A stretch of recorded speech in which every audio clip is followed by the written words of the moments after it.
What's up guys, MC Dead here with another video. In this video today we're going to be going into JB Hifi for the Boxing Day sale. They got a sale going on all this week, 30% off Blu-ray movies and TV shows. So I'm going to go in there and have a look. I did try to go in there yesterday and see what they had available, but the line was, just way too much for me. Boxing Day sales are always huge here, obviously, so going to go in there today and hopefully the line's a little bit better and see what we can pick up. So let's do that. Heading down into JB and there's no line up, that's good.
Yeah, picked up a couple of items in there. 2 Blu-ray movies for 16 bucks.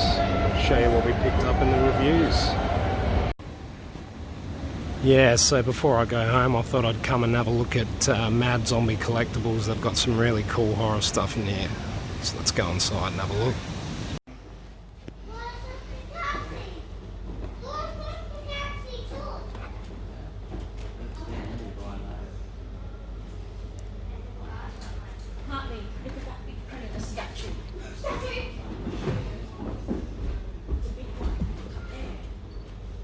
You can't get down on what?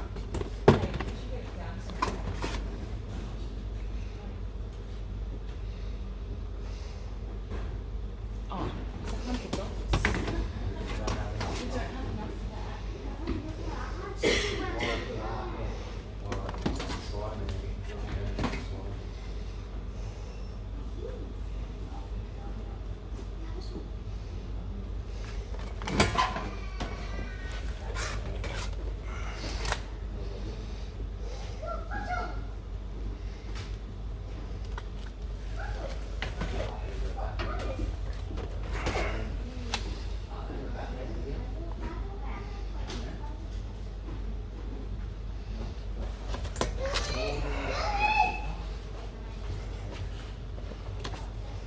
I actually need this one. 60 bucks.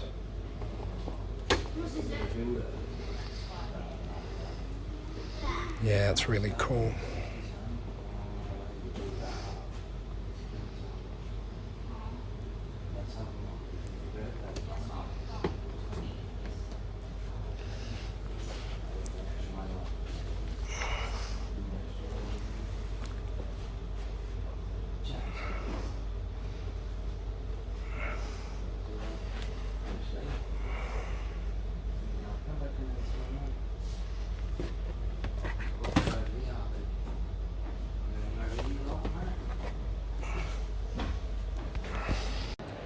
Didn't stay there long. There was people making a shitload of racket in there. So I gave that a miss. Next time. Hey guys, welcome to the review portion of this video. And this first Blu-ray, I was really excited to get this. Actually, I won this at auction on eBay a couple of weeks ago. It's the Midnight Factory and Anchor Bay custom set that I got from a guy over in Perth. I was really happy to get it. Yeah, it's the original 1978 George Romero classic right here. It's probably in my top 5 favourite horror films of all time. There wouldn't be such a thing as Walking Dead without this film. If anybody that hasn't seen it, it also stars Ken Foree, David Emge, Scott Reiniger and Galen Ross.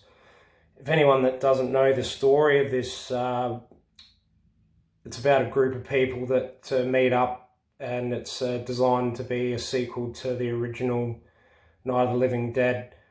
2 of the people work for a radio station and the other 2 work for like a SWAT team.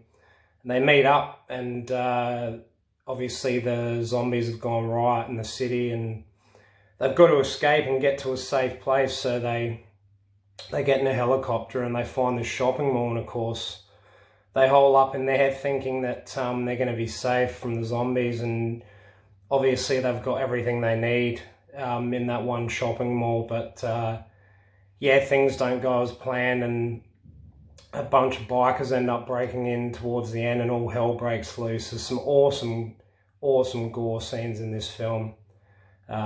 Really good performances from the cast. It does hold up well today. Like, it's a little cheesy. Some of the acting and stuff's pretty cheesy, but yeah, absolutely awesome film here. I was really happy to get this. And if you're a fan of zombie stuff, and you're a fan of The Walking Dead, then this is definitely where you got to start. So we'll just have a quick unboxing now and I'll show you what's inside this release. So yeah, I'll just give you a look at the physical release here. That's the back cover. All in Italian on the back, so it's an Italian release. And without dropping it and destroying it. That's the back artwork there, which is really cool. Real retro sort of 70s look to that. Grindhouse looking. And the front cover there. All in Italian, the text, apart from Dawn of the Dead, because it's an Italian release. So, yeah, really rare, this copy. You don't see it around too much. Usually paying about $100 brand new for this, but this is a custom job, so I got it a lot cheaper. There's a booklet in there. Again, all in Italian. The extras that are featured in the set, which I was happy that he included those 2 original discs in the theatrical version. Looks really good on Blu-ray too. Super sharp. Just for a bit of a laugh, he included a German dub copy of the final cut, so I won't be worrying about watching that. Don't speak German or understand German. The extended version on DVD of the film, it's only about 10 minutes longer. There's not much in it. European version and the documentary. So there's a lot of special features on this as well. It's got cast and crew interviews. Interview was with the director, Tom Savini, that did all the makeup. And he actually had a cameo in this film as well, which was pretty funny. But I'll give you a quick look at the book as well. Again, all in Italian, but some really cool pictures in here from the film. There's Tom Savini there, actually. And that was the famous machete in the head scene. It was really cool. Really cool effect. Really ahead of its time, this film was. Yeah, Flyboy. Yeah. Can't read it, but it's nice to have anyway. And being, you know, in the top 5 of my favourite films of all time, yeah, I was really happy to get that. There's George Romero there. And again, another shot of that famous scene. Some original artwork from Italy. Promotional stuff. And that was a cool shot there too of the zombies. But yeah, really happy to get this overall. And yeah, on to the next films. And this is one that I picked up at the Boxing Day sale a couple of days after Christmas. It's the 2000 Paul Verhoeven film Hollow Man, starring Kevin Bacon, Elizabeth Shue and Josh Brolin. It's a really awesome movie, this one, actually. Didn't get real good reviews at the time that it was released, but for anyone that hasn't seen it, it's about a scientist, Sebastian Kane, that is running experiments to perfect the art of becoming invisible, and he's doing all these tests on animals, and he's got a team of scientists in there, and what he discovers is that it's possible to become invisible, but during the treatment you can also it can fuck up your brain, so it fucks up with your brainwave pattern. So what happens is, without giving too much of the movie away, he becomes invisible, but he slowly starts to lose his mind and starts to attack the other scientists and does all this really, really strange stuff, like rocking up to people's houses in the middle of the night and spying on them. He's a real deviant sort of character. Kevin Bacon did an awesome job in this movie. And the special effects are absolutely fantastic as well, especially during the scenes where he's starting to turn invisible. Like, you can see all the anatomy, and when they're fighting him, and you know, they're spraying fire hydrant stuff around, and they end up setting him on fire, and it just looks really great. Really holds up well. It's, you know, at the end of the day, this is 21 years old, this film, so definitely worth getting on Blu-ray. It's from Cinema Cult. It's run by a local Australian mob, Shock. So, yeah, definitely worth checking out. The next one I picked up was this one from the Boxing Day sale as well. So I got this one in Hollow Man for $16, which was a pretty good deal. And this is the 1992 version of Bram Stoker's Dracula, directed by Francis Ford Coppola. Again, I remember going to see this when I was 16. I really, really love this film. I love the acting in it. Like, it's a little cheesy and here and there, but it's funny too. Like, Keanu Reeves trying to do a British accent's pretty funny. But yeah, this stars Anthony Hopkins, Winona Ryder, Gary Oldman and Keanu Reeves. And for anyone that doesn't know, it's the story of Dracula, Dracul, who in this film is depicted as Vlad the Impaler originally, and it starts out in Transylvania, and he's going to battle, and something happens and he doesn't get back in time, and his wife ends up jumping to her death, and it sets in course his whole renouncing God, and he's cursed with eternal life, and in order to survive he has to drink blood, and that's basically how the whole vampire myth was born. But this is a really, really good movie. The acting's superb in this film. Apart from the dreadful accents, the acting's really good. And the effects in this film as well, for their time, being 1992, I think it was before a lot of the CGI and stuff, so a lot of these creature effects in this film are, you know, old school, really old school, the way they're done.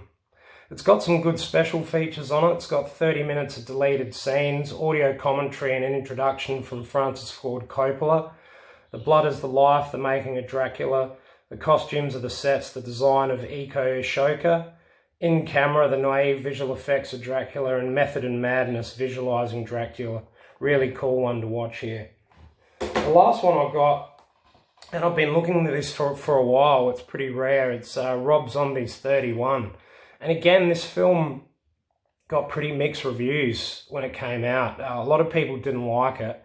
For anyone that doesn't know, Rob Zombie was originally in the band White Zombie and had a really successful career with them, and then went on to do his own stuff. But he also directs films.